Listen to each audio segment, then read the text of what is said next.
Hey guys, welcome to the most important Halo Infinite video you're ever going to watch.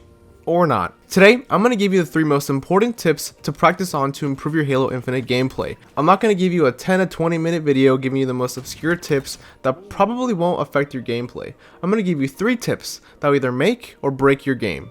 Coming in number 3, it's kind of a 2-for-1. It's about knowing where weapons and equipment spawn, but also knowing how to use them. Equipment spawns are crucial in turning the game immediately to your favor, and by equipment spawns, I mean weapons, abilities and gadgets, grenades and vehicles. Knowing each map and knowing where each item spawns can be really beneficial to get a power weapon, or stopping someone on the enemy team from getting it. Knowing spawns can greatly improve your chances of winning. For example, knowing that the Cinder Shot or the rocket launcher spawn in the middle of streets after a certain amount of time, but it's crucial to know how to use the Cinder Shot correctly. You may be able to get a Mangler, but did you know it does more melee damage compared to a normal weapon? The best way to learn these new items is by checking out the Academy and trying out the weapon drills. These weapon drills are very useful in helping you master every weapon in Halo Infinite so far. They have 3 tiers, with each tier increasing in difficulty, but the game gives you some great tips on the gun when you start the drill on the side. After you feel comfortable with the gun you use, go back out there and try it in your next game of Slayer or Big Team Battle, using what you learn in your future games. Coming in number 2 is movement. Having good and unpredictable strafing movement is a game changer in any 1v1 situation.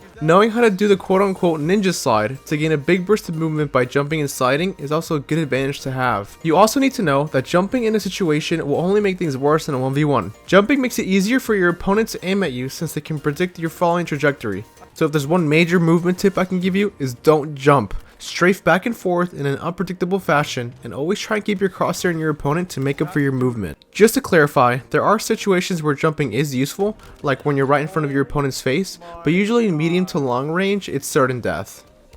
Coming in number 1, grenades. I cannot emphasize how important those 2 frag grenades are that you spawn with. No matter what game mode you're playing or what weapon the enemy is using or how good their movement is, hitting a good grenade will knock down shields so fast to get an easy kill. You need to learn how to use every grenade type, especially frag grenades. All grenades do different things. For example, the plasma grenades stick onto objects and other players with the smaller radius of their explosion. The spike grenades also attach to other players and objects, but shoots ricocheting spikes, while the dynamo grenades don't explode but have a constant electrical damage. But knowing how to correctly bounce the frag grenades is the most crucial thing in your gameplay. The grenades can be a bit tricky to use because they explode after one bounce, so you have to practice for a bit to take full advantage of them. Grenades can be used to kill someone hiding behind a corner or to finish a 1v1 much faster. You could use the spike grenades or the plasma grenades to prevent people from moving up onto your position or to stop people from taking a point. And you can use the dynamo grenades most effectively in a group of people to prevent the enemy from regenerating their shields.